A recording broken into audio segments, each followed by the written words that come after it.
तो chapter number 2 start करते हैं हम पॉलिटी का। चैप्टर नंबर 1 हम कंप्लीट कर चुके हैं, जो कि हिस्टोरिकल बैकग्राउंड के बारे में बता रहा था, और चैप्टर नंबर 2 का नाम है मेकिंग ऑफ द कॉन्स्टिट्यूशन। तो आप सभी को पता है कि हम लक्ष्मीकांत की बुक को फॉलो कर रहे हैं। उसी में चैप्टर नंबर 2 जो आता है वो है मेकिंग ऑफ द कॉन्स्टिट्यूशन। तो इसमें देखते हैं हम, स्टार्ट करते हैं इस चैप्टर को, है ना। तो यहाँ पे जो composition of the constituent assembly है उसके बारे में स्टार्टिंग में बताया गया है। तो बताया जाता है भाई कि जो आपकी कॉन्स्टिट्यूएंट असेंबली है वो नवंबर 1946 में बना दी जाती है, और किसके अंदर फॉर्मुलेटेड की गई थी, किस स्कीम के अंदर फॉर्मुलेटेड की गई थी। हमारी जो कॉन्स्टिट्यूएंट असेंबली है वो कैबिनेट मिशन प्लान के अंदर, ठीक है। तो यहाँ पे आप बता सकते हो, आपके लिए क्वेश्चन है कि जो कैबिनेट मिशन प्लान जो आया था और कैबिनेट मिशन जो आया था उसके अंदर मेंबर्स कौन कौन थे, ये आपके लिए क्वेश्चन है, आप बता सकते हो उसका आंसर। तो देखो, फर्स्ट ऑफ ऑल तो ये जो असेंबली है वो मिलती है 9 दिसंबर 1946 को। उसके बाद काफ़ी लंबे टाइम तक ये रीअसेंबल नहीं होती है असेंबली, और फिर अगेन ही असेंबल होती है 14 अगस्त 1947 को, ठीक है। अब देख लेते हैं फीचर्स क्या है कॉन्स्टिट्यूएंट असेंबली के। तो फर्स्ट ऑफ ऑल तो मैं बता दूं, जो कॉन्स्टिट्यूएंट असेंबली हमारी होगी स्टार्टिंग में, वही हमारे लिए लेजिस्लेटिव बॉडी का काम भी करेगी। जब तक कि हमारा फर्स्ट चुनाव नहीं हो जाएगा तब तक ये हमारी कॉन्स्टिट्यूएंट असेंबली ही दोनों का फंक्शन करेगी। ये लेजिस्लेटिव बॉडी की तरह भी काम करेगी, कॉन्स्टिट्यूएंट असेंबली की तरह भी काम करेगी। जब लेजिस्लेटिव बॉडी की तरह काम करेगी तो इसको हेड कोई और कर रहा होगा, उसका नाम आप बता सकते हैं। और जब कॉन्स्टिट्यूएंट असेंबली की तरह जब ये काम करेगी, मतलब कॉन्स्टिट्यूशन मेकिंग बॉडी की तरह जब ये काम करेगी, तो कोई और ऐड करेगा, ठीक है। तो यहाँ पे देखते हैं कि इसके फीचर्स क्या थे। सॉरी। तो यहाँ पे इसके फीचर्स को हम देखते हैं, तो प्रोविंस जितने भी थे उस टाइम पे और इंडियन स्टेट्स थे, उनका एक ग्रुप बना दिया गया या फिर उनको अलग अलग रखा गया, और एक तरह से प्रोपोर्शनल सिस्टम फॉलो किया गया, ठीक है। और proportional number of the seats according to population के रेस्पेक्टिवली उस प्रोपोर्शन में नंबर ऑफ द सीट्स को अलोकेशन किया गया, और जनरली रखी गई सीटें 1 मिलियन, मतलब 10 लाख लोगों पे एक सीट। As a result the provinces work to elect 292 members. तो इस वजह से प्रोविंसेज से 292 मेंबर्स इलेक्ट होने थे, है ना। और इंडियन स्टेट्स के लिए 93 सीट्स दी गई। ये आपको देख लेना, काफ़ी इंपॉर्टेंट है प्रीलिम्स पॉइंट ऑफ व्यू से, कितनी कितनी सीट्स किसको मिली है। जो प्रोविंसेज हैं उनको मिली है 292 मेंबर्स, वहाँ से आने वाले हैं, और आपके जो इंडियन स्टेट्स हैं उनको मिलने वाली है सीट्स, वो है 93। अब आगे देखते हैं। The seats in each provinces were distributed among 3 main communities, मुस्लिम, सिख, है ना, और 3 कम्युनिटीज के अंदर डिवाइड किया गया था, और जनरल के अंदर आ गया था इनको, according to their population seats को डिवाइड किया गया था। ये भी आपको ध्यान रख लेना है। Member of each community in provincial legislative assembly elected their on respectives by, मतलब ये वही बातें बताई जाएगी किस तरह से आपको पता है ये कॉन्स्टिट्यूएंट असेंबली जो हमारी बनती है वो एक तरह से इनडायरेक्ट इलेक्शंस के थ्रू बनती है। लोगों का उसमें सीधा पार्टिसिपेशन नहीं होता है, लोग वोट नहीं देते हैं ना। वहाँ पे जो लोग हैं, लाइक प्रोविंशियल लेजिस्लेटिव असेंबलीज के अंदर जो लोग हैं वो सब लोग इलेक्ट करेंगे, काइंड ऑफ, है ना। और यहाँ पे जो मेथड फॉलो होगा वो proportional representation with single transferable vote के थ्रू इस चीज़ को किया जाएगा। The method of the selection in the case of the representative of Indian state का से जो रिप्रेजेंटेटिव्स आएंगे उनका मेथड क्या रहेगा, through nomination by the heads of the princely states के जो हेड है उनके नॉमिनेशन के थ्रू ये चीज़ आएगी। तो इस तरह से आप देख सकते हो कि कॉन्स्टिट्यूएंट असेंबली किस तरह से बन रही है। और इस वजह से ये सब कुछ क्लियर था डेट दी कॉन्स्टिट्यूएंट असेंबली जो आपकी पार्टली इलेक्टेड है, तो पार्टली इलेक्टेड है एंड पार्टली नॉमिनेटेड है। Moreover the members were to be indirectly elected by the member of the provincial assemblies and all that मैं बता ही दिया आपको वो सब चीज़ें, ओके। तो यहाँ पे आप देखते हैं, यहाँ पे एमसीक्यू पॉइंट ऑफ व्यू से क्या क्या पॉइंट है जो हमको नोट करने हैं, है ना, वो देख लेते हैं थोड़े से। तो यहाँ पे आप देख लो, कुछ पीछे की चीज़ें भी बताई जा सकती हैं। तो लिमिटेड फ्रेंचाइजी जो थी वो गवर्नमेंट ऑफ इंडिया एक्ट 1935 के थ्रू प्रोवाइड की गई थी। यहाँ पे जब लिमिटेड फ्रेंचाइजी प्रोवाइड की गई थी तो उसमें जिस बेसिस पे फ्रेंचाइजी प्रोवाइड की गई थी वो प्रॉपर्टी थी, एजुकेशन थी और टैक्स। एजुकेशन था और टैक्स, इन आधार पे लिमिटेड फ्रेंचाइजी लोगों को दी गई थी जिनके पास एक अमाउंट, एक मतलब इतनी प्रॉपर्टी होगी, इतनी एजुकेशन क्राइटेरिया होगा, इतना टैक्स भी कर रहे होंगे, तो उनको हम दे देंगे वोट डालने का अधिकार। जिस तरह से लिमिटेड फ्रेंचाइजी 1935 के गवर्नमेंट ऑफ इंडिया एक्ट के थ्रू आई थी, आपको ध्यान रखना है। एमसीक्यू के अंदर एक पॉइंट काफ़ी इंपॉर्टेंट हो सकता है। आगे बताया गया कि कैबिनेट मिशन में मैंने आपसे क्वेश्चन पूछा भी था, तो यहाँ पे कौन कौन लोग हैं, तो आप इनके नाम सुन सकते हो, ठीक है। एक तो क्रिप्स हैं ही जो पहले भी थे, एवी अलेक्जेंडर हैं, ठीक है, और थर्ड जो नाम है इनका लॉर्ड पैथिक लॉरेंस। तो ये 3 जो मेंबर है वो कैबिनेट मिशन प्लान के अंदर होंगे, okay. And this constituent assembly included all important personality of India at that time with exception of Mahatma Gandhi ji. तो महात्मा गांधी जी के अलावा ज़्यादातर जितनी भी प्रोमिनेंट पर्सनैलिटी उस टाइम की थी सभी कॉन्स्टिट्यूएंट असेंबली के अंदर आ जाएंगे। तो मोहम्मद अली जिन्ना और महात्मा गांधी जो है वो नहीं होंगे कॉन्स्टिट्यूएंट असेंबली के अंदर, ये आपको ध्यान रखना है। अब देखते हैं working of the constituent assembly. कि भाई कॉन्स्टिट्यूएंट असेंबली की वर्किंग कैसे होती थी, क्या थी। तो मैंने पहले भी बता दिया कि फर्स्ट मीटिंग तो इनकी हो जाती है 9 दिसंबर 1946 को। एंड जो मुस्लिम लीग है उन्होंने बायकॉट कर दिया था मीटिंग को और insisted on separate state of Pakistan की मांग को लगातार कर रहे थे। बायकॉट कर दिया है कॉन्स्टिट्यूएंट असेंबली को, ठीक है, किसने? मुस्लिम लीग ने। ये आपको देख लेना अच्छे से। उसके बाद आगे बताया गया है कि डॉक्टर सच्चिदानंद सिन्हा जो थे ओल्डेस्ट मेंबर थे और उनको temporary president of the assembly बनाया गया था। बाद में 11 दिसंबर 1946 को डॉक्टर राजेंद्र प्रसाद को एंड एस.सी. मुखर्जी को इलेक्ट किया गया as a president and vice president of the assembly respectively. काफी इंपॉर्टेंट है, प्रीलिम्स पॉइंट ऑफ व्यू से याद रखना है। Doctor Rajendra Prasad and S C. Mukherjee president and vice president of the assembly respectively, इनको 11 दिसंबर 1946 को इलेक्ट किया गया है। वहीं पे सच्चिदानंद सिन्हा को ओल्डेस्ट मेंबर होने की वजह से इलेक्ट किया गया था टेम्पोररी बेसिस पे, ठीक है, इस असेंबली के प्रेसिडेंट के तौर पे स्टार्टिंग में। और जो बी.एन. राव है, काफ़ी फेमस है, बी.एन. राव को पता है, इनको अपॉइंट किया गया constitutional adviser to the assembly. इनको एडवाइजर के तौर पे, कॉन्स्टिट्यूशनल एडवाइजर के तौर पे इनको एक तरह से अपॉइंट किया गया। अब देखते हैं ऑब्जेक्टिव रेजोल्यूशन, काफ़ी इंपॉर्टेंट है ऑब्जेक्टिव रेजोल्यूशन, आपको पता है, ठीक है। तो 13 दिसंबर 1936 की बात है ये। जवाहरलाल नेहरू जी जो है उन्होंने हिस्टोरिकल ऑब्जेक्टिव रेजोल्यूशन असेंबली के अंदर, ये 13 दिसंबर 1946 होगा, ओके, 13 दिसंबर 1946 रहेगा ये, ओके। तो यहाँ पे क्या हुआ कि ऑब्जेक्टिव रेजोल्यूशन क्या किया गया है, लाया गया है नेहरू जी के द्वारा। It laid down the fundamentals and philosophy of the constitutional structure. तो कॉन्स्टिट्यूशनल स्ट्रक्चर की इन्होंने फंडामेंटल एंड फिलोसॉफी को यहाँ पे रख दिया है, ठीक है। तो ऑब्जेक्टिव रेजोल्यूशन सबसे पहले मूव किया गया है 13 दिसंबर 1946 को, आपको ध्यान रखना है ना। इस आधार पे ये हमारा ऑब्जेक्टिव रहेगा, कुल मिला के ये फंडामेंटल्स रहेंगे, फिलोसफी रहेगी हमारे कॉन्स्टिट्यूशन जो बनेगा उसके स्ट्रक्चर की। ये बात यहाँ पे 13 दिसंबर 1946 को ऑब्जेक्टिव रेजोल्यूशन जवाहरलाल नेहरू जी के द्वारा लाया गया है। इसे हिस्टोरिकल ऑब्जेक्टिव रेजोल्यूशन भी बोलते हैं, ठीक है। And the crux of the objective resolution क्या था कि भाई ये था ऑब्जेक्टिव रेजोल्यूशन के अंदर सारे पॉइंट थे कि इंडिया एक इंडिपेंडेंट सॉवरेन एंड रिपब्लिक होगा and territories that are comprises of the Indian nation shall constitute the state of British India.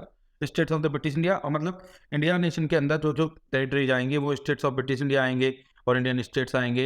And India shall be the union of all of them, ठीक है, तो मतलब union of them all, तो उन सबके लिए union की तरह इंडिया बनेगा एक तरीके से। तो सिंपल सी बात है, इसमें कुछ स्पेशल है नहीं। तो यहाँ पे बताया गया है कि the above said territories shall retain the status of the autonomous units, exercise all functions and powers of the government administration except such powers and functions which are inherently employed on the union, ठीक है।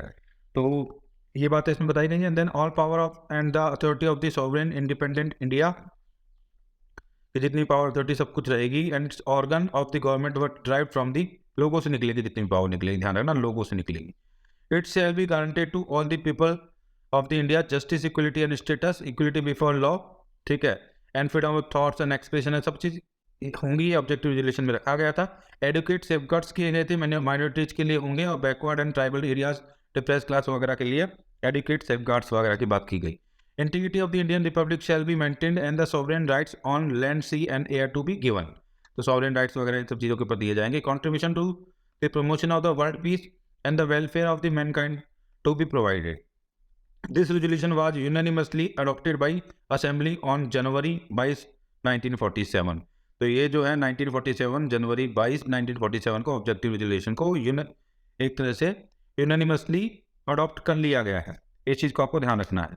It's modified version from the preamble of the present constitution, तो इसका जो modified version है वो preamble of the constitution बनाता है, आपको बताइए।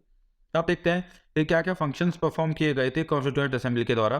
तो देखते हैं तो कॉन्स्टिट्यूएंट असेंबली के 11 सेशंस हुए, 2 साल 11 महीने 18 दिन तक ये सब चीज़ें चलती रही और फिर जाके कॉन्स्टिट्यूशन तैयार हुआ। इतने टाइम में जाके काफ़ी टाइम लगा और 60 कंट्रीज के जो कॉन्स्टिट्यूशन है उनके थ्रू उनमें से जाके देखा गया, उनको देखा गया एक तरीके से। एंड कुल मिला के and the draft constitution was considered for 114 days, ठीक है। तो ये सब चीज़ें होती हैं। 24 जनवरी 1950 को कॉन्स्टिट्यूएंट जो असेंबली होती है वो अपनी फाइनल सेशन करती है। एंड क्या होता है, it however did not end continue as a provincial parliament of India, है ना। तो फिर भी खत्म नहीं होती है, प्रोविंशियल पार्लियामेंट ऑफ इंडिया की तरह काम करती रहती है। और 26 जनवरी 1950 को till the formation of the new parliament after the first general election in 1951 and 52। मतलब अब क्या होगा, यहाँ से आगे ये पार्लियामेंट की तरह काम करती रहेगी हमारे लिए, है ना, प्रोविंशियल पार्लियामेंट की तरह, जब तक कि फर्स्ट जनरल इलेक्शन नहीं हो जाएंगे। तो इसके बारे में हमने पहले भी बात की है। अब देख लेते हैं point to be noted for MCQs. तो ये कुछ हाईलाइटेड कुछ इंपॉर्टेंट पॉइंट्स हैं जिनको हमको एमसीक्यू पॉइंट ऑफ व्यू से याद रखना है। तो फर्स्ट क्या है, the assembly acted as both constituent assembly as well as legislative body. ये मैंने पहले भी बता दिया था आपको। Whenever the assembly meet as the constituent body it was chaired by doctor Rajendra Prasad. जब कॉन्स्टिट्यूएंट बॉडी की तरह असेंबली मीट किया करती थी तो चेयर किया जाता था राजेंद्र प्रसाद जी के द्वारा इनको, है ना, इस असेंबली को। जब ये मिलती थी किसकी तरह, लेजिस्लेटिव बॉडी की तरह, तो जीवी जो आपके मावलंकर हैं वो इसको हेड किया करते थे, ये आपको ध्यान रखना। And the constituent assembly rectified Indians membership of the commonwealth in May 1949। तो कॉन्स्टिट्यूएंट असेंबली आपकी, उन्होंने इंडिया की मेंबरशिप है जो कॉमनवेल्थ के अंदर रेटिफाइड की है 1949 मई के अंदर। It also adopted the national flag, national anthem and national song of India. अब देख लो कब कब लाए गए हैं, क्योंकि यहाँ से भी क्वेश्चन बन सकते हैं। तो नेशनल फ्लैग को अडॉप्ट किया गया 22 जुलाई 1947 को ही कर लिया गया है, काफ़ी पहले, ध्यान रखना है आपको। नेशनल एंथम जो है 24 जनवरी 1950, नेशनल सॉन्ग जो है वो भी 24 जनवरी 1950 को अपनाया गया। और इन्होंने डॉक्टर राजेंद्र प्रसाद को फर्स्ट प्रेसिडेंट ऑफ इंडिया के तौर पे भी क्या किया है, इलेक्ट किया है इस कॉन्स्टिट्यूएंट असेंबली ने। एंड काफ़ी इंपॉर्टेंट है, प्रेम बिहारी नारायण रायजादा, है ना। तो Prem Bihari Narayan Raizada was the calligrapher of the Indian constitution. ये भी काफ़ी इंपॉर्टेंट है, ध्यान रखना, PBN रायजादा, ठीक है। प्रेम बिहारी नारायण रायजादा जो है वो इंडियन कॉन्स्टिट्यूशन के कैलीग्राफर हैं। अब देखते हैं enactment of the constitution. Constitution का एनेक्टमेंट कैसे होता है। तो फर्स्ट ऑफ ऑल तो क्या होता है, the motion on draft constitution was declare as pass. तो सबसे पहले मोशन को पास मान लिया जाता है, ओके। उसके बाद में क्या होता है, 26 नवंबर 1949 को ऐसा होता है ना। And receive the signature of the president and the members. This is also the date mentioned in the preamble के अंदर जो डेट मेंशन की गई है वो कौन सी है, 26 नवंबर 1949। एट द डेट, तो ये कौन से डेट के तौर पर मेंशन की गई है, at the date on which the people of India and the constituent assembly adopted, enacted and gave to themselves this constitution. And then further क्या बोला गया है, the constitution as adopted on November 26, 1949 contained a preamble, 395 articles and 8 schedules. तो ये सब चीज़ें starting में थी, ठीक है, जो अब काफ़ी हद तक चेंज हो चुकी है। एंड अभी 12 शेड्यूल हो चुके हैं, आर्टिकल्स भी 450 प्लस जा चुके हैं, ठीक है, और ये सब चीज़ें हैं। तो यहाँ पे देख लेना आपको। Then preamble was enacted after the entire constitution was enacted, आप सभी को पता है ना, सिंपल सी बात है। और डॉक्टर BR अम्बेडकर, काफ़ी इंपॉर्टेंट है, लेकिन ध्यान रखना प्रीएम्बल को बाद में इनेक्ट किया गया, जब पूरा कॉन्स्टिट्यूशन इनेक्ट हो गया उसके बाद। तो यहाँ पे डॉक्टर BR अम्बेडकर जो है वो क्या है, लॉ मिनिस्टर हैं यहाँ पे। Piloted the draft constitution in the assembly and he is recognized as the father of the constitution of India, also known as the modern Manu। ये ध्यान रखना है आपको BR अम्बेडकर के बारे में। तो BR जो अम्बेडकर जी हैं उनके बारे में इस चीज़ को आपको ध्यान रखना है। अब देखते हैं, तो इनेक्टमेंट वगैरह सब चीज़ें हो गई। एनफोर्समेंट ऑफ द कॉन्स्टिट्यूशन क्या है, कुछ प्रोविजंस पहले आएंगे कुछ बाद में आएंगे, देखते हैं कब क्या होता है।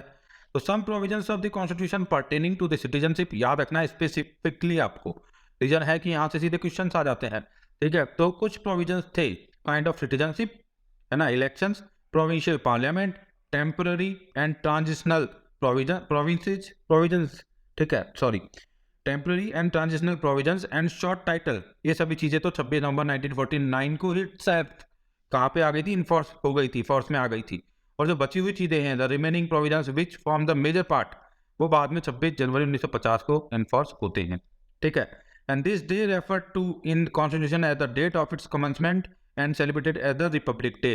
और फिर 26 जनवरी 1950 को हम एक तरह से क्या बोलते हैं, रिपब्लिक डे की तरह मनाते हैं। लेकिन कुछ प्रोविजंस पहले भी आ गए थे, इन प्रोविजंस को एक बार फिर देख लीजिए आप। Kind of like citizenship, elections, provincial parliament, temporary and transitional provisions, काफ़ी सारे ये चीज़ें पहले भी आ चुकी थी। और जनवरी जो थी 26 was specifically chosen at the date. क्यों ऐसे इसको चूज किया गया, because the constitution, because of the historical importance इसकी क्या बनती है 26 जनवरी की। It was on this day in 1930, 1930 में पूर्ण स्वराज वाज सेलिब्रेटेड, है ना, पूर्ण स्वराज वाज सेलिब्रेटेड इस वजह से। Following the resolution of the Lahore session के रेजोल्यूशन के बाद में, जो कि दिसंबर 1929 को हुआ था, इंडियन नेशनल कांग्रेस का लाहौर सेशन, उसके बाद 26 जनवरी को किस तरीके से सेलिब्रेट किया गया था, पूर्ण स्वराज के तौर पर सेलिब्रेट किया गया था 1930 में। इसी वजह से इस दिन हमने एक तरह से ये कॉन्स्टिट्यूशन को अपने को इन्फोर्स में हम लेके आए और इसको एक रिपब्लिक डे हमने बनाया। With the commencement of the constitution, the Indian Independence Act of 1947 and the Government of India Act of 1935 were repealed. तो ये एक्ट रिपील्ड कर दिए जाते हैं। तो हम देखते हैं क्रिटिसिज्म क्या है कॉन्स्टिट्यूएंट असेंबली के बारे में। भाई कॉन्स्टिट्यूएंट असेंबली ने हमारा कॉन्स्टिट्यूशन बनाया, उसके काफ़ी सारे क्रिटिसिज्म है, उनकी लेजिटिमेसी को डाउन करने की कोशिश की जाती है इन क्रिटिसिज्म के द्वारा। तो काफ़ी सारे उसमें ऐसे भी पॉइंट है जो कि उसको अपहेल्ड या अपहोल्ड भी करते हैं कि उनकी लेजिटिमेसी थी, है ना। तो यहाँ पे क्या है क्रिटिसिज्म देखते हैं जिससे लेजिटिमेसी को कम करने की कोशिश की जाती है। तो ये है नॉट ए रिप्रेजेंटेटिव बॉडी। तो ये रिप्रेजेंटेटिव बॉडी नहीं थी, पूरी कोई अडल्ट फ्रेंचाइज हुआ नहीं था, पूरी तरह से पूरा डायरेक्ट इलेक्शन था नहीं, इनडायरेक्ट इलेक्शंस थे, मोस्टली चुने गए थे लोग। तो ज़्यादा ये कोई रिप्रेजेंटेटिव बॉडी नहीं थी, ये इसमें बोला जाता है। सब कुछ यहाँ पे लिखा गया है अंदर, इसको पढ़ने की जरूरत नहीं है। नॉट ए सॉवरेन बॉडी, ना ही कोई सॉवरेन बॉडी थी। क्यों नहीं थी? It is not a sovereign body at it was created by the proposals of the British government. तो आपको पता है कि मिशन प्लान के अंदर के प्रोपोजल्स के थ्रू इसको बनाया जाता है, तो इस वजह से ये भी बिलीव किया जा रहा है कि ये कोई सॉवरेन बॉडी नहीं थी।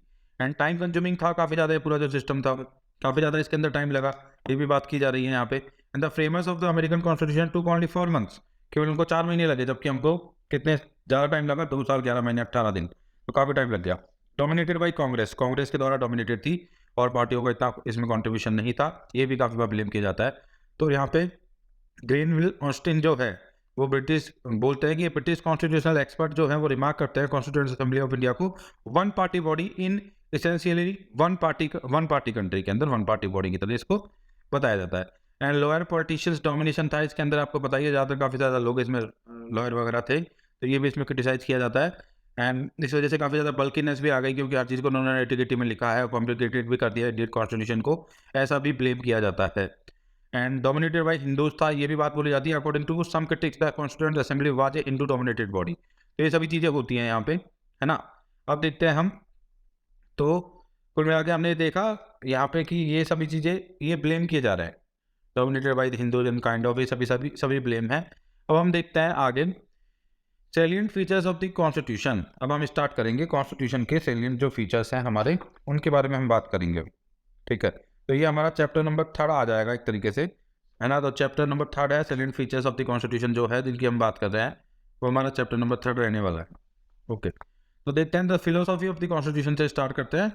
और चैप्टर का नाम क्या है? चैप्टर 3 का नाम है salient features of the constitution. तो आप हमने कॉन्स्टिट्यूएंट असेंबली को काफ़ी अच्छे से जान लिया है यहाँ पे, और कॉन्स्टिट्यूएंट असेंबली को काफ़ी अच्छे से जानते हुए हमने इस चैप्टर नंबर 2 के अंदर किन किन चीज़ों को जाना। तो हमने देखा कि भाई कंपोजिशन क्या था कॉन्स्टिट्यूएंट असेंबली का, ठीक है, और किस तरह से रिपील कर दिया गया 1935 1947 के एक्ट को, ठीक है।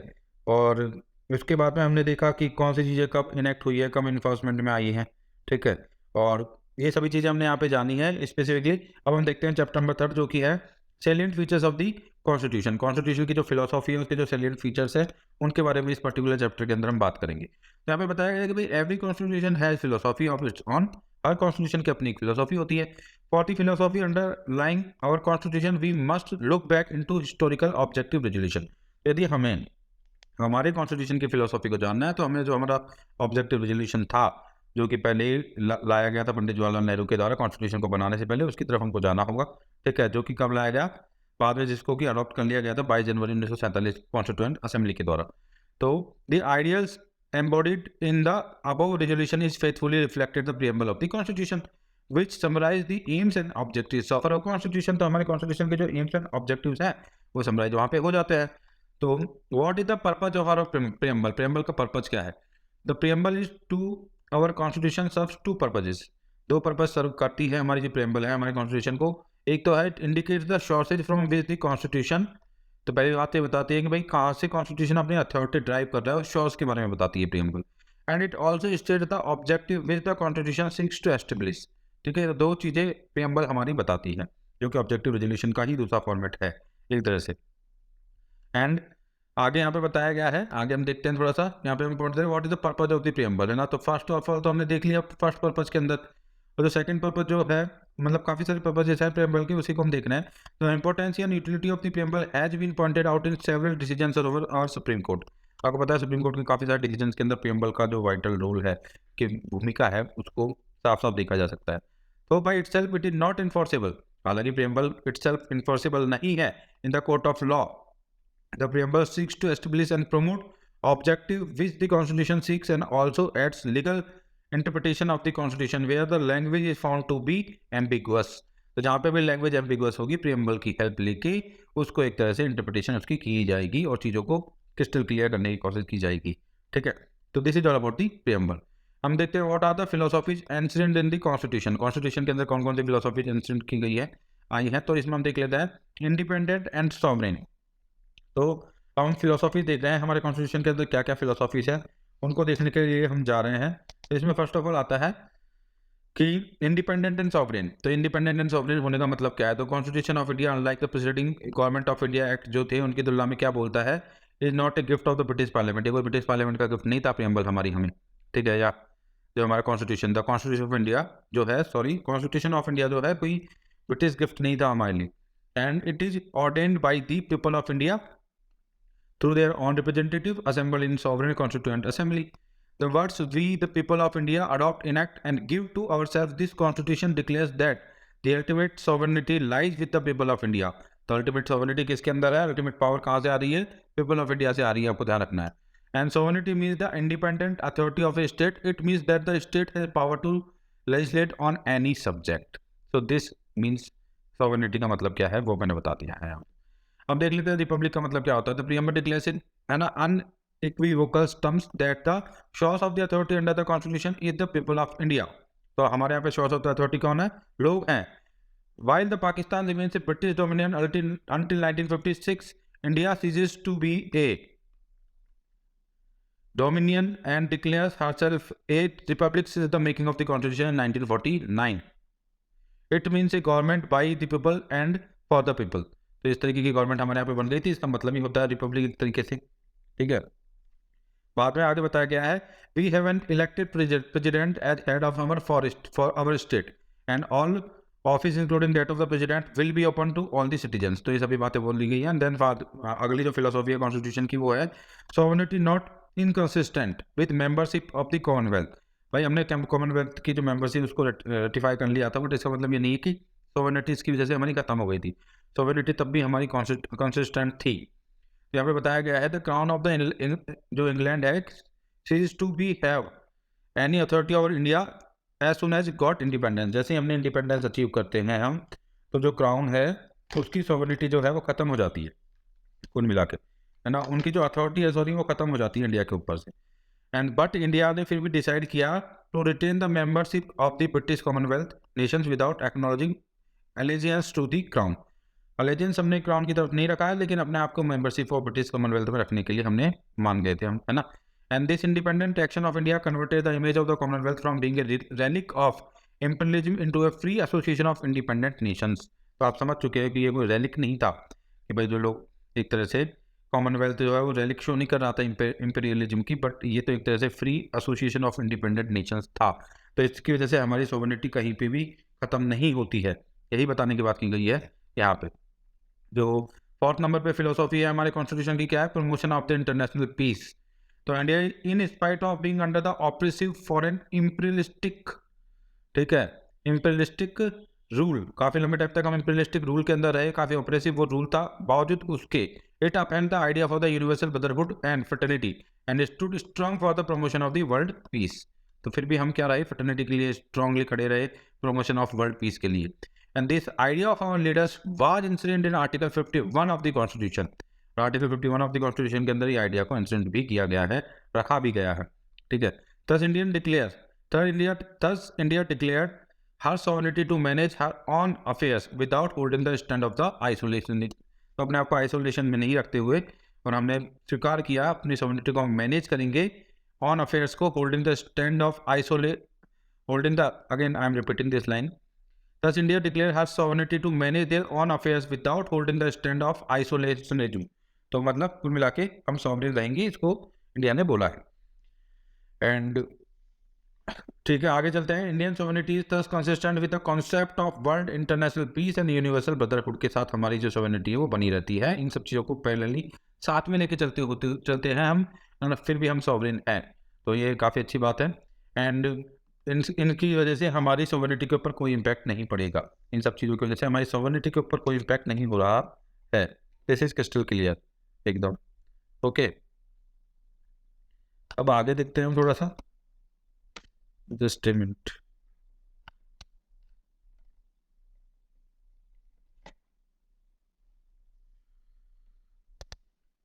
ओके, तो डेमोक्रेसी है, ये भी फिलोसॉफी है हमारे कॉन्स्टिट्यूशन की। Also known as the parliamentary democracy. ठीक है, इसे पार्लियामेंट्री डेमोक्रेसी के नाम से भी जाना जाता है, जो डेमोक्रेसी है उसको। ठीक है, और पार्लियामेंट्री डेमोक्रेसी का मतलब क्या है? Representation of the people, responsible government, accountability of the council of minister to the legislature, kind of ये सभी चीज़ें यहाँ पे रखी गई। And the essence of this is to draw a direct line of the authority from the people through the legislative, है ना। तो मतलब यहाँ पे यही है कि आपको पता है ये पूरा सिस्टम है क्या हमारे यहाँ पे, डेमोक्रेसी को हम फॉलो कर रहे हैं। सोशल जस्टिस की भी बात की गई है, ये भी फिलोसॉफी है हमारे कॉन्स्टिट्यूशन की। इन सब चीज़ों को ज़्यादा देखने की रिक्वायरमेंट नहीं, क्योंकि इनके जो कीवर्ड्स है ये डिनोट कर रहे हैं कि क्या फिलोसॉफी है। सोशल जस्टिस से क्या मतलब है आप सभी लोग जानते हैं, डीपीएसपी वगैरह इन सब चीज़ों के अंदर इनको इम्प्लीमेंट करने के लिए एक सिचुएशन क्रिएट करने की भी बात की गई है। जब आइडियल सिचुएशन होगी तो हम डीपीएसपी के थ्रू काफ़ी हद तक चीज़ों को और भी अच्छे से इंप्लीमेंट करेंगे। उसके अलावा हम इंप्लीमेंट कर रहे हैं कॉन्स्टिट्यूशन के डिफरेंट प्रोविजंस के अंदर। ठीक है, तो this is all about social justice and economic justice की भी बात है। ठीक है, तो इकोनॉमिक जस्टिस के बारे में थोड़ा देख लेते हैं। Economic justice refer to the banishment of the poverty from Indian society. This is to be achieve, कैसे अचीव होगी जो आपको इकोनॉमिक जस्टिस है वो आपको expropriation of those who have but multiplication of national wealth and resources through the equitable distribution. तो equitable distribution थोड़ा होना चाहिए अमंग द ऑल, और जिनी कॉफिशिएंट वगैरह वगैरह कम हो काइंड ऑफ। तो इस तरीके के इकोनॉमिक जस्टिस की भी हमारे यहाँ पे बात हुई है। The idea of economic justice is to make equality of the status meaningful by removing inequalities of opportunities. तो अपॉर्चुनिटीज की इनइक्वलिटीज को दूर करते हुए और सभी लोगों को मौका दिया जाए। पॉलिटिकल जस्टिस की भी बात हुई है, तो political justice means the absence of any arbitrary distinction between a man and man in the political sphere. ठीक है, तो मैन और man in the political sphere किसी भी तरीके का आर्बिट्ररी डिस्टिंक्शन में से दूर किया जाए, एब्सेंस हो किसी भी तरीके का आर्बिट्ररी जो डिस्टिंक्शन है वो, यहाँ पे पॉलिटिकल जस्टिस से यही मतलब है। तो political justice means the absence of any arbitrary distinction between a man and man in the political sphere. जो इंसान सामान्य लाइफ में है और जो इंसान पॉलिटिकल लाइफ में है, दोनों के अंदर ऐसा नहीं है कि कोई बहुत ज़्यादा आपको आर्बिट्ररी डिस्टिंक्शन क्रिएट करना है। ठीक है, एब्सेंस होना चाहिए इस तरीके के किसी भी आर्बिट्ररी डिस्टिंक्शन का। तो इंश्योर पॉलिटिकल जस्टिस को इंश्योर करने के लिए respective of the qualification every citizen of India allowed to participate in the political system through the principle of the universal adult franchise, universal adult suffrage, one man one vote. ठीक है, तो इस तरीके की बातें भी की गई है। तो इससे भी क्या होता है, पॉलिटिकल जस्टिस इंश्योर होता है। The government also through autonomous bodies like election commission and further strengthen the electoral suffrage in India. तो अभी भी ये चीज़ें चलती रहती हैं। Various informative steps have taken by the election commission on the direction of the supreme court. ठीक है, like voters having the fundamental right to know about their candidates, the right to negative voting NOTA. तो ये सभी provisions भी बाद में आए हैं और इन्होंने और भी ज़्यादा पॉलिटिकल जस्टिस को इंश्योर किया है और कॉम्प्रिहेंसिवली हमारे सामने रखा है। And political justice is also ensured through offering equal opportunity to the man and woman is respective of their caste and grade in functioning of the administrational and government वगैरह, ये सभी बातें बताई गई है। Thus, it can be said that the social and economic democracy is the foundation on which political democracy. तो social economic democracy के foundations के ऊपर ही पॉलिटिकल डेमोक्रेसी बनती है। जब हम सोशल और इकोनॉमिकल डेमोक्रेसी को सस्टेन कर पाएंगे और मैनेज कर पाएंगे, सोशल और इकोनॉमिकल डेमोक्रेसी को इंश्योर कर पाएंगे, ज़्यादा अप्रोप्रिएट वर्ड ये रहेगा, तो हम पॉलिटिकल डेमोक्रेसी को और पॉलिटिकल जस्टिस को भी इंश्योर कर पाएंगे। ठीक है, अब देखते हैं हम यहाँ पे। thus it can be said that social and economical democracy is the foundation on which political democracy is a way of life. ठीक है, तो जहाँ पे कि सोशल एंड इकोनॉमिकल डेमोक्रेसी जो है वो फाउंडेशन है, वहीं पे पॉलिटिकल डेमोक्रेसी एक वे ऑफ लाइफ है इन द इंडियन पॉलिटी। अब देखते हैं उसके बाद लिबर्टी है हमारे कॉन्स्टिट्यूशन के अंदर। तो लिबर्टी से क्या मतलब है आप समझ रहे हो ना। तो liberty should be coupled with the social restraints and subordinate to the liberty of the greatest number of the common happiness. Democracy cannot be established unless certain minimum rights are assured to every member of the community. And the preamble mentioned these individual rights as freedom of thought, expression, belief, faith, worship, and these are guaranteed in the part 3rd of the Constitution. अब बाद में बताया गया है सभी philosophy या features देख रहे हैं हमारे कॉन्स्टिट्यूशन की। इक्वलिटी है यहाँ पे, अब जो ये पॉइंट है 10वां, तो guaranteeing of minimum right to each individual, सभी इंडिविजुअल्स को गारंटी दी जाए राइट्स की। And meaningless unless all inequality, जब तक कि ये सब कुछ मीनिंगलेस है। यहाँ पे बताया जा रहा है कि गारंटी देना minimum right to individual would be meaningless unless all inequality is banished, जब तक कि सारी इनइक्वलिटी को हटा ना दिया जाए फ्रॉम सोशल स्ट्रक्चर से each individual is assured of sorry सभी इंडिविजुअल्स को अश्योर किया जाए इक्वलिटी स्टेटस एंड अपॉर्चुनिटी के लिए। तो the status of equality in our constitution is achieved through article 14, 15 and 16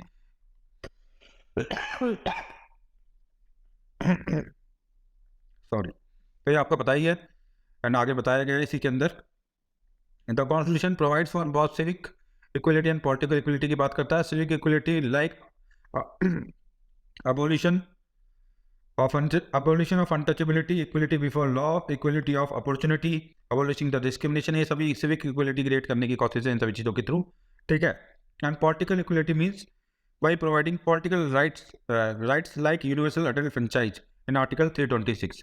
बाद में बताया गया कि fraternity की भी बात हुई है हमारे कॉन्स्टिट्यूशन में। तो fraternity as incident in the constitution refer to the universal brotherhood। तो आपकी जो fraternity वर्ड है वो universal brotherhood को बताता है। This will be achieved not only by abolishing untouchability among the different sects of the community, but by abolishing all communal, sectional, and provincial anti-social feelings which stand in the way of unity of India। And जो 12th number का feature है या philosophy है या character है हमारे constitution का, वो क्या है? Unity and integrity of the nation. तो the idea of the unity has been introduced by adding the word integrity in the preamble through the 42 amendment, ठीक है। तो 42 अमेंडमेंट के थ्रू इंटीग्रिटी करके वर्ड जो जोड़ा गया था। दो और जो कौन से वर्ड जोड़े गए थे वो आप बता सकते हो कमेंट बॉक्स में। Despite having a diversity among the people owing to difference of religion, race, culture, ठीक है, heterogeneous population coexist as one nation infusing a spirit of brotherhood. This unity is diversity is what made the experiment of Indian democracy successful। तो काफी अच्छी बातें बताई गई हैं यहाँ पे। अब देखते हैं dignity of individual। तो fraternity cannot be restored। तो fraternity तब तक नहीं लाई जा सकती है जब तक कि dignity of each member is maintained। तो इस वजह से preamble assure करता है dignity of individuals by guaranteeing equal fundamental right to each individual and thus is further made justiciable in the courts, ठीक है। फंडामेंटल ड्यूटीज की हम बात करें, apart from the fundamental rights in part 3 of the constitution, certain fundamental duties have also been mentioned in article 51 A. बात में लाई गई है, आपको पता ही है फंडामेंटल ड्यूटीज भी। सोशलिज्म भी जो है एक फीचर है हमारे कॉन्स्टिट्यूशन का, एक फिलोसॉफी है हमारे कॉन्स्टिट्यूशन की। तो ऑब्जेक्टिव ऑफ सोशलिस्टिक सोसाइटी जो होता है वो क्या होता है? Mentioned by the world socialist in the preamble which was added through the 42 amendment. बाद में जोड़ा गया, लेकिन फीलिंग पहले से ही थी आपको पता है, लेकिन बाद में एक्सप्लिसिटली मेंशन कर दिया गया है ना। However socialism which was envisaged by the Indian constitution is not the usual scheme of the state socialism which provide for the nationalisation of all means of the production. तो हमारा socialism वैसा नहीं है, काइंड ऑफ है ना, जो state run socialism होता है जिसमें नेशनलाइजेशन कर दिया जाता है सभी मींस ऑफ प्रोडक्शन का, है ना। हमने मिक्स इकोनॉमी को अपनाया शुरू से, आपको पता है इस चीज़ को, है ना। इंस्टेड ऑफ टोटल नेशनलाइजेशन करने की तुलना में हम क्या करते हैं? वो government envisage mixed economy offering equal opportunity to all and the abolition of the vested interest। तो vested जो इंटरेस्ट है उनको abolition कर दिया जाए और सभी को समान अपॉर्चुनिटी जो वगैरह प्रोवाइड की जाए, ये कोशिश की गई थी हमारे कॉन्स्टिट्यूशन के अंदर। ओके, तो हमारे silent features of the constitution हम देख रहे हैं। तो ये सभी फीचर्स हैं जो हम देख रहे हैं, ठीक है। अब देखते हैं हम ये silent features of the constitution में आगे। तो यहाँ पे आर्टिकल 43, अभी ये लाइन देख लेते हैं। As per the supreme Court the goal of the Indian socialism is brand of Marxism and Gandhism leaning heavily toward the Gandhian socialism. तो हमारा जो सोशलिज्म है, इंडियन सोशलिज्म जो है वो किस तरह से है? ब्रांड है मार्क्सिज्म का एंड गांधीयन जो सोशलिज्म था उसका एक क्या है? ब्रांड है, लेकिन थोड़ा सा हैवीली लीन कर रहा है toward the Gandhian socialism, but Gandhian socialism की तरफ से थोड़ा लीन करता है। From article 43A which has been introduced by 42 amendment. तो 42 से संविधान संशोधन के द्वारा आर्टिकल 43A लाया गया। इसमें क्या बोला गया? It is clear that socialism as envisaged by the preamble will include participation of workers in the management of the industry and also in profit sharing। तो ये ध्यान रखना है आपको, प्रीलिम्स पॉइंट ऑफ व्यू से भी काफी इंपॉर्टेंट हो सकता है। This is a definitely step away from the capitalism to collectivism. तो ये कैपिटलिज्म से कलेक्टिविज्म की तरफ एक स्टेप थी, नो डाउट, ठीक है। तो ये हमारे यहाँ पे हमारा जो सोशलिज्म है इस तरफ लेके जाता है हमें कुल मिला के। फिर अगला फीचर देखते हैं हम इंडियन कॉन्स्टिट्यूशन का, तो वो है सेक्युलर स्टेट। तो idea of the secular state means that, secular state का मतलब क्या होता है? हमारा सेक्युलरिज्म काफी अलग है यूरोपियन सेक्युलरिज्म से। हम यहाँ पे पॉजिटिव सेक्युलरिज्म फॉलो करते हैं, वो लोग नेगेटिव सेक्युलरिज्म फॉलो करते हैं। इसके बारे में यदि किसी को और जानना है तो मेरा एक प्रीवियस वीडियो है सेक्युलरिज्म के ऊपर, वो आप देख सकते हो और आप कमेंट बॉक्स में बता सकते हो कि इंडियन सेक्युलरिज्म वेस्टर्न सेक्युलरिज्म से कैसे अलग है। ओके, तो idea of the secular state means that the state protects all the religion equally and does not itself uphold any religion as the state religion. तो ये मतलब होता है आइडियल ऑफ सेक्युलर स्टेट का मतलब क्या होता है, हमने यही अपनाया है। हमारा खुद का कोई स्टेट रिलीजन है नहीं और हम सभी के साथ एक पॉजिटिव इंटरवेंशन रखते हैं सभी रिलीजन्स के साथ में। The word secular has been specifically added to the 42 amendment. ऐसा नहीं है कि हमारे पहले कॉन्स्टिट्यूशन में सेक्युलर जैसी चीजें थी या नहीं थी, नो डाउट थी, और वो बट एक्सप्लिसिटली कहीं मेंशन नहीं थी। बट आर्टिकल 25, 26, 27 कहीं ना कहीं पे सेक्युलरिस्टिक फिलोसॉफी ऑफ कॉन्स्टिट्यूशन को बताते हैं, लेकिन बाद में एक्सप्लिसिट भी आर्टिकल 42 के थ्रू इसको ऐड कर दिया गया है। As in other country there is no established church in the constitution. On other hand the liberty of belief, faith, worship is promised to all citizens and the freedom to profess, practice and propagate वगैरह, ये सब सारी बातें यहाँ पे बताई गई है ना। सॉरी, एंड आगे बताया गया this itself is one of the glowing achievement of the Indian democracy वगैरह वगैरह। फिर जेंडर जस्टिस भी एक फीचर है। जेंडर जस्टिस को कैसे इंश्योर किया गया है, देखो यहाँ पे देख लियो। लेकिन एक इंपॉर्टेंट बात है कि Pakistan, Bangladesh, Sri Lanka, Burma uphold particular religions है, देयर स्टेट रिलीजन्स। तो इन सभी के पर्टिकुलर रिलीजन्स है, लेकिन हमारा कोई स्टेट रिलीजन नहीं है। ये काफ़ी ज़्यादा अच्छा एक पॉइंट है ना। और ये काफ़ी बड़ी बात है कि हमारा कोई इतनी डाइवर्सिटी और इतना डोमिनेटेड हिंदू नेशन होने के बावजूद भी हमारा कोई स्टेट रिलीजन नहीं है। ओके, ये काफ़ी एक इम्पॉर्टेंट बात है। अब देखते हैं जेंडर जस्टिस के बारे में। ये हमारे एक फीचर है हमारे कॉन्स्टिट्यूशन का, जेंडर जस्टिस भी। तो आर्टिकल 39A जो है in part 4 of a constitution deals with the DPSP. तो डीपीएसपी के अंदर ये चीज़ आती है। And state as per the DPSP shall direct its policy towards the securing right to adequate means of livelihood for both man and women equally. तो ये बात यहाँ पे होगी डीपीएसपी के अंदर मेंशन की गई है, मैन एंड वुमेन इक्वली दोनों को लाइवलीहुड को एडिक्वेट मीन्स को प्रोवाइड करने की कोशिश की जाएगी, सिक्योर किया जाएगा। ये डीपीएसपी के अंदर मेंशन है। There is also a clause for equal pay for equal work for the man and women alike. है ना। आर्टिकल 51A जो है, 51A क्लॉज ई के अंदर क्या बताता है, makes it clear that the all practice derogatory to the dignity of the woman are to be renounced. सभी प्रैक्टिसेस को छोड़ना पड़ेगा जो कि डेरोगेटरी है वुमन की, किसके लिए, डिग्निटी के लिए। A female candidate is not required to furnish information about the menstrual period, pregnancy and miscarriage as calling of such information or indeed embracing if not humiliating। ठीक है, तो ये सभी बातें भी यहाँ पे बोली गई है, देखो ना, ये काफी इंपॉर्टेंट पॉइंट है ये भी, तो इसको भी देख लेना है।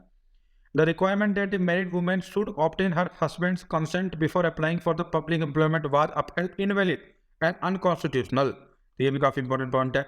In the case of the Vishakha and other versus state of Rajasthan, तो सुप्रीम कोर्ट में इसने क्या बोला था आपको पता है, जो विशाखा गाइडलाइंस निकली थी, है ना, refer to the convention of the elimination of all terms of the discrimination against the women CEDAW and framed certain guidelines with regard to the sexual harassment at the workplace।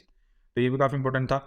तो यहाँ पे क्या है, इन सब चीज़ों की तो हम क्या देखना चाह रहे हैं, जेंडर जस्टिस को भी इंश्योर किया गया है हमारे कॉन्स्टिट्यूशन के अंदर और लगातार अपडेट भी किया जा रहा है।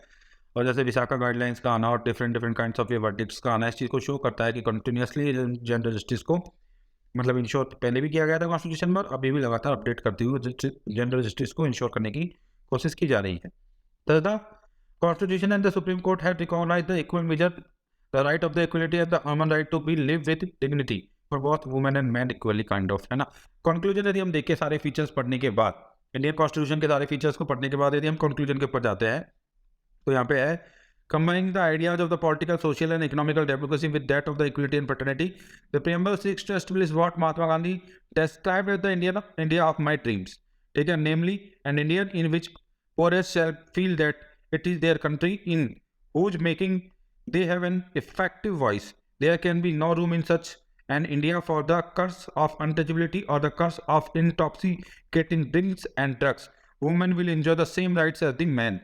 तो ये जो ड्रीम इंडिया था, इंडिया ऑफ माई ड्रीम्स, को उस तरफ को ले जाने की पूरी कोशिश है कॉन्स्टिट्यूशन की हमारी इंडिया को, काइंड ऑफ ये बताया गया है ना कंक्लूजन में। Thus it can be said that the preamble of our constitution found the philosophy of the constitution and it has withstood the test of time and has remained to be one of the successful constitution in the world।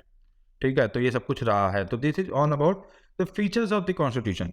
तो जो constitution के features थे वो हमने देख लिया है, salient features जब हम कॉन्स्टिट्यूशन के देख रहे थे तो वो हमने देख लिया है। अब आगे हम देखेंगे, अभी इस चैप्टर, ये थोड़ा लेक्चर लंबा हो रहा है, तो नेक्स्ट लेक्चर में हम आगे फर्दर प्रोसीड करेंगे। ओके, धन्यवाद।